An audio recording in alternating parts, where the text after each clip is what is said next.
नमस्कार दोस्तों, UP triple SC job में आपका स्वागत है। फुल एनर्जी के साथ क्लास को स्टार्ट करेंगे और आज हम लोग फॉरेस्ट गार्ड का फर्स्ट क्लास हिंदी का वर्णमाला से स्टार्ट करेंगे। दोस्तों, मैं वर्णमाला से यूपी ट्रिपल एससी के जितने भी एग्जाम हुए हैं और वर्णमाला के जितने भी क्वेश्चन आए हैं, सारे क्वेश्चनों को मैं आज यहाँ पे डिस्कस करूँगा और वो सारे किसी न किसी एग्जाम में पूछे हुए हैं, तो यही क्वेश्चन आपके एग्जाम में आएंगे, ठीक है।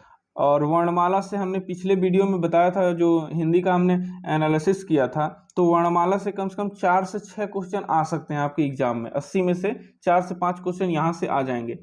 तो ये 70-80 क्वेश्चनों का पूरा वीडियो होगा, आप लोग पूरा एंड तक देखिएगा और आपको कितना क्वेश्चन इसमें से आता है, कितना आपको आ रहा है और कितना आप इससे सीख पा रहे हैं, ये कमेंट में जरूर बताइएगा। तो आइए आप लोग स्टार्ट करते हैं बिना देर के हुए।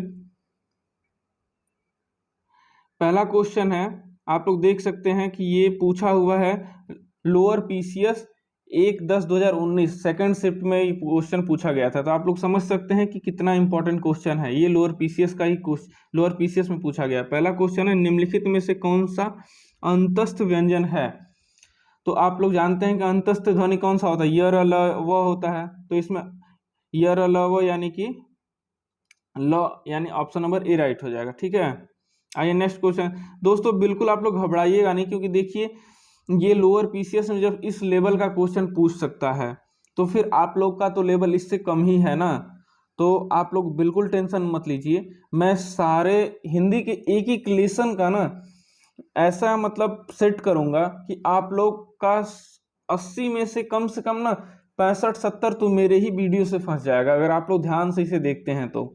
आइए नेक्स्ट क्वेश्चन देखते हैं। निम्नलिखित में से कौन सा स्वर कंठ तालव्य है।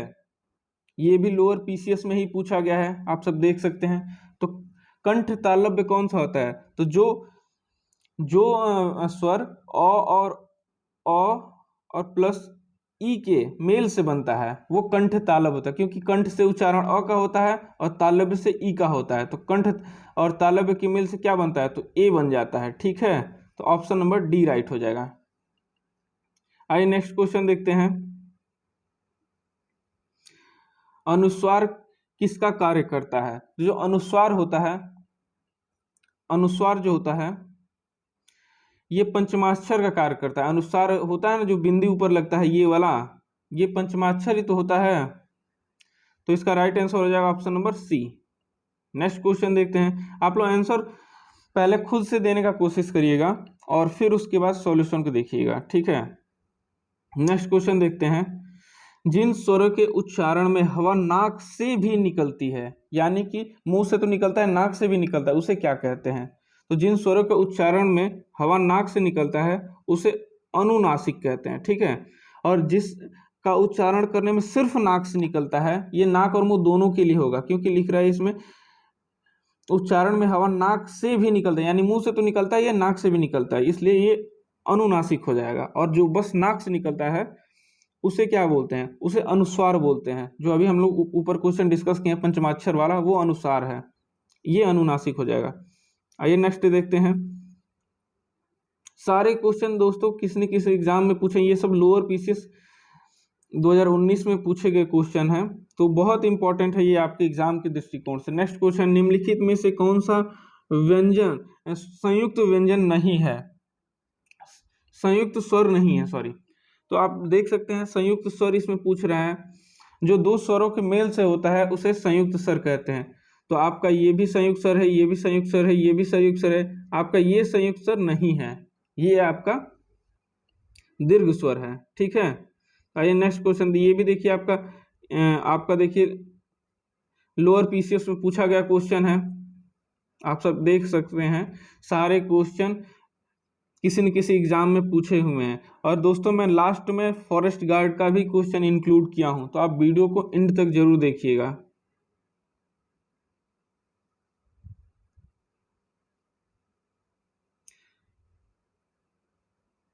नेक्स्ट क्वेश्चन देखिए, निम्नलिखित में से कौन सा वर्ण दंत नहीं है। तो आप सब जानते हैं कि दंत कौन सा होता है, त थ द ध न। तो पूछ रहा दंत नहीं है, तो आपका य हो जाएगा ऑप्शन नंबर य, क्योंकि ये आपका तालव्य व्यंजन है। ठीक है, आइए नेक्स्ट क्वेश्चन देखते हैं। हिंदी स्वरों का वर्गीकरण जब जीभ के भाग के, एक सेकंड, पूरा क्वेश्चन अभी आया नहीं था, सॉरी। हिंदी स्वरों का वर्गीकरण जब जीभ के भाग के आधार पर किया जाता है तो निम्नलिखित में से कौन सा भेद इसके अंतर्गत नहीं आता है? तो जब जीभ के आधार पर किया जाएगा तो अग्र, सॉरी ये थोड़ा सा हो जा रहा है, अग्रस्वर होगा, मध्य होगा और पश्च स्वर होगा। जो विवृत होता है ये मुख के खुलने के आधार पर होता है, तो विवृत इसमें आंसर हो जाएगा। नेक्स्ट देखते हैं, देखिए ये भी लोअर पीसीएस में ही पूछा गया है। नेक्स्ट क्वेश्चन देखते हैं, निम्नलिखित में से पार्श्वी ध्वनि कौन सी है? तो पार्श्वी ध्वनि आप सब जानते हैं, एकदम रटे होंगे आप लोग, ल होता है, इसमें कोई डाउट नहीं है। ये भी लोअर पीसीएस में पूछा है, तो आप लोग बिल्कुल ना घबराएं, आपका लेवल इससे डाउन रहेगा। और ये बहुत इजी क्वेश्चन है, मुझे नहीं लग रहा है कि इसमें किसी का भी क्वेश्चन गलत हो रहा होगा। अपना स्कोर दोस्तों लास्ट में बताइएगा आपका कितना स्कोर हो रहा है। नेक्स्ट क्वेश्चन है, ट वर्ग उच्चारण की दृष्टि से किस प्रकार की ध्वनि है? तो ट किस प्रकार की ध्वनि है?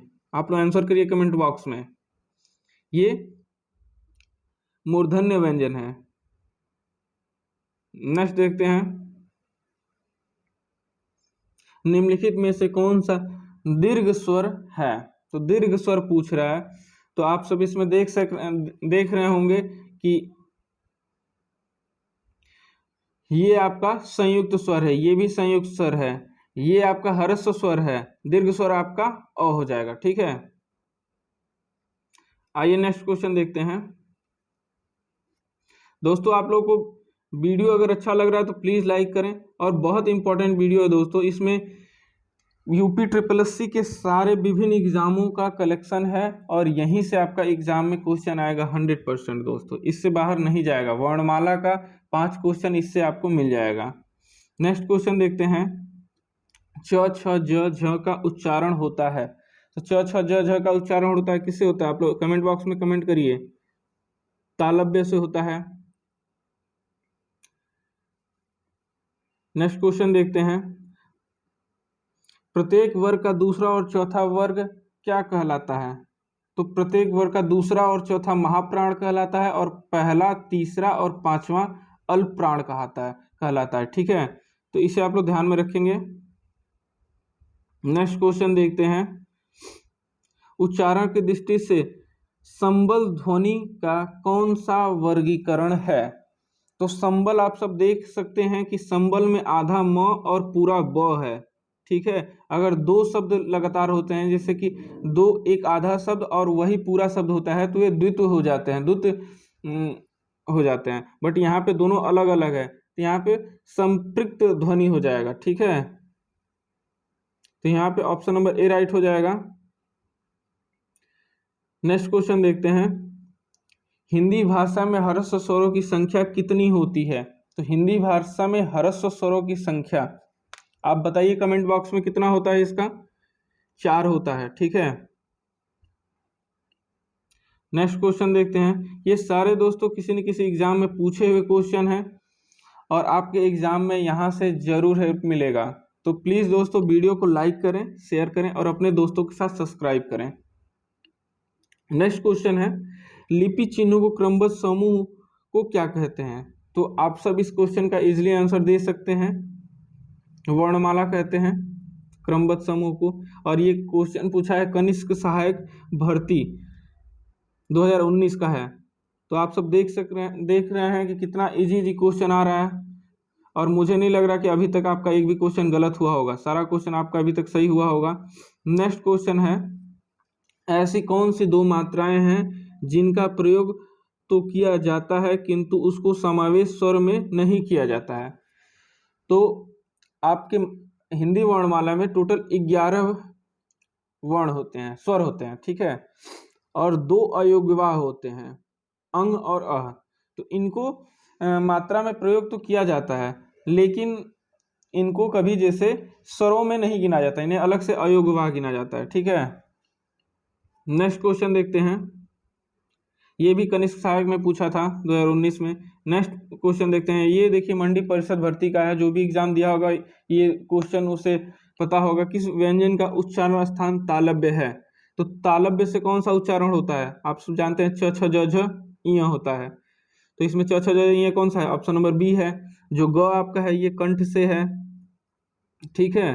प फ ब म ओठ से है, त थ द ध न दंत से है।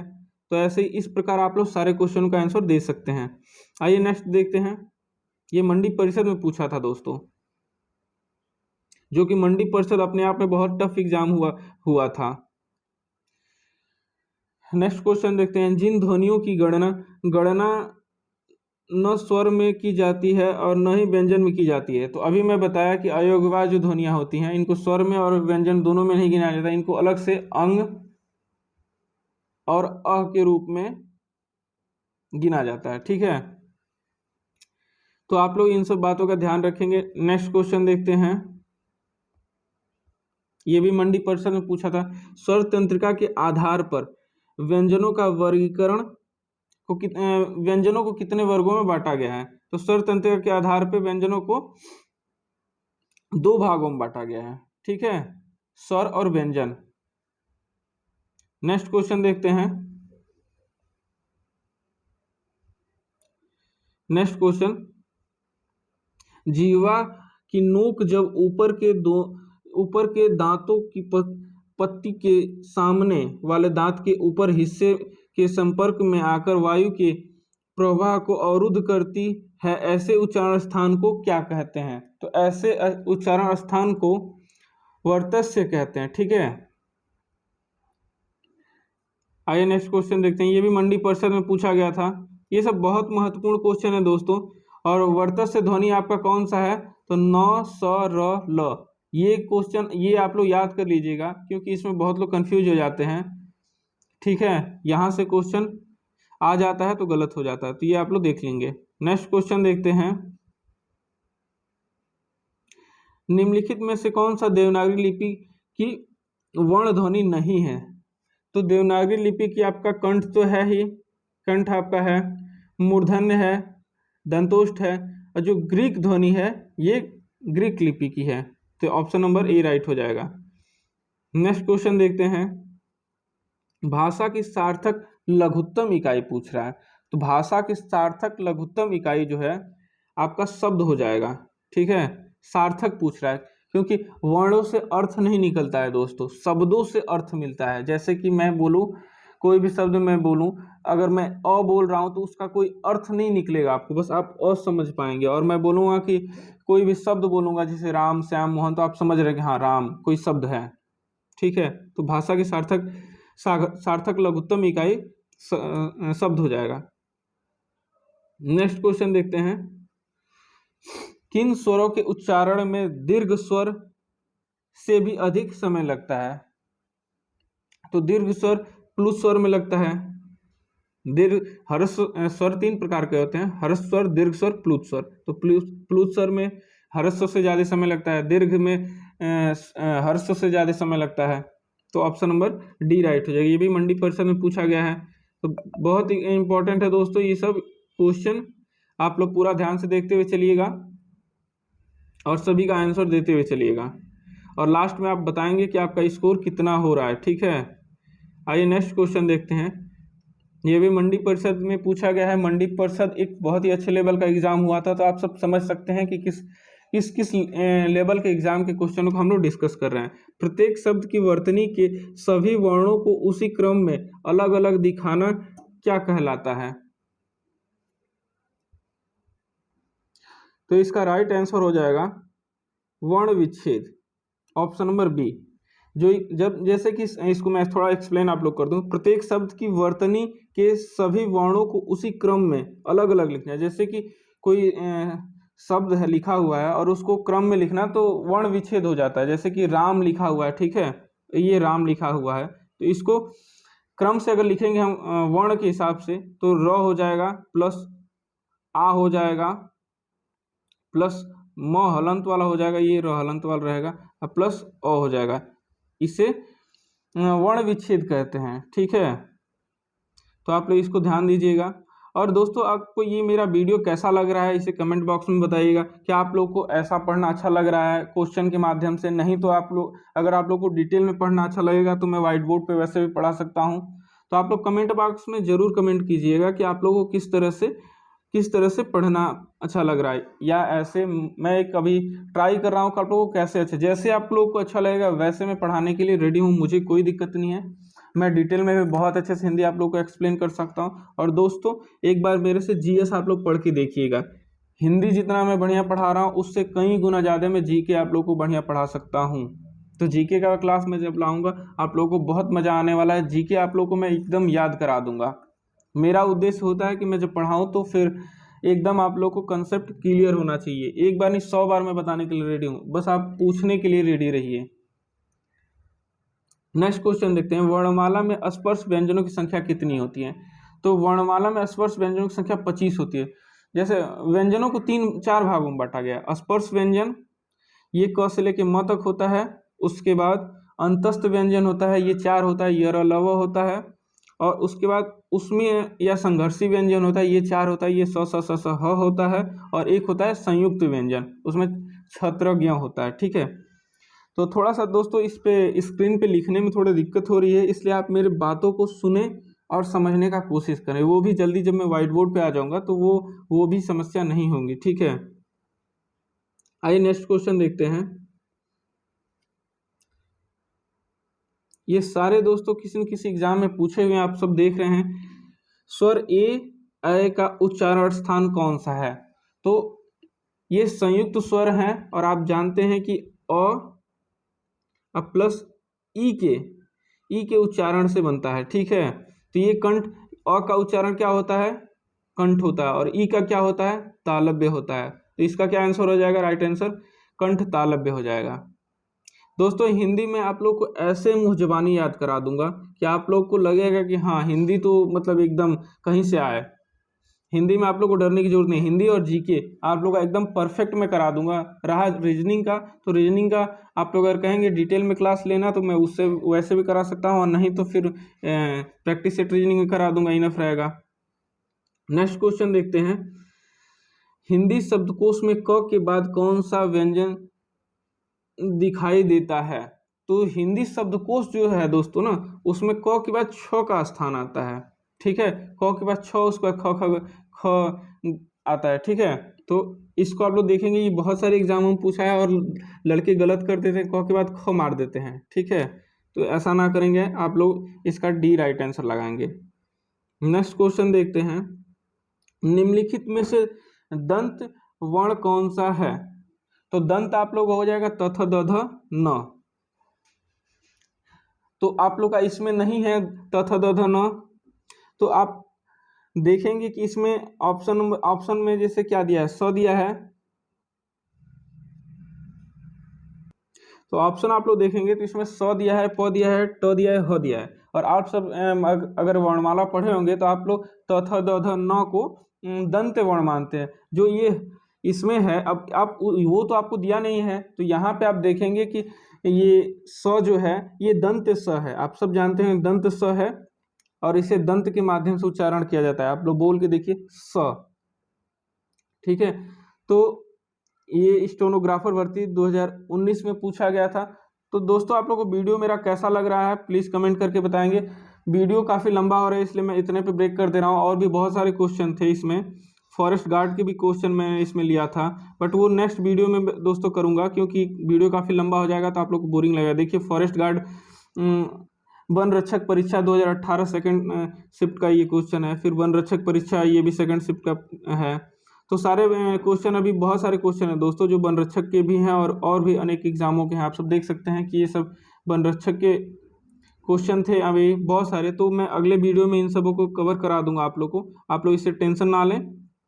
और दोस्तों आप लोगों को मेरे द्वारा पढ़ाया जा रहा है ये कैसा लग रहा है प्लीज़ कमेंट करें। और आप लोगों को इस जो भी ये पीडीएफ में पढ़ा रहा है, इस पीडीएफ को मैं लिंक में डिस्क्रिप्शन लिंक्स में प्रोवाइड करा दूंगा, आप लोग वहां से ले सकते हैं। और प्लीज़ कमेंट करके बताएं कि आप लोग को ये मेरे द्वारा पढ़ाया जा रहा है ये कैसा लग रहा है। क्या आप लोगों को ऐसे ऑप्शनल पढ़ना अच्छा लग रहा है या फिर डिटेल से मैं पढ़ाऊँ? तो प्लीज़ कमेंट में कमेंट ज़रूर करें आप। और आपके सुझाव को हम यहाँ पे समझेंगे और जो भी उसमें संशोधन करना होगा मैं उसमें करूँगा, ठीक है। बट आप लोगों को समझ में आना चाहिए, जैसे भी हो आप लोग को समझाना है बस।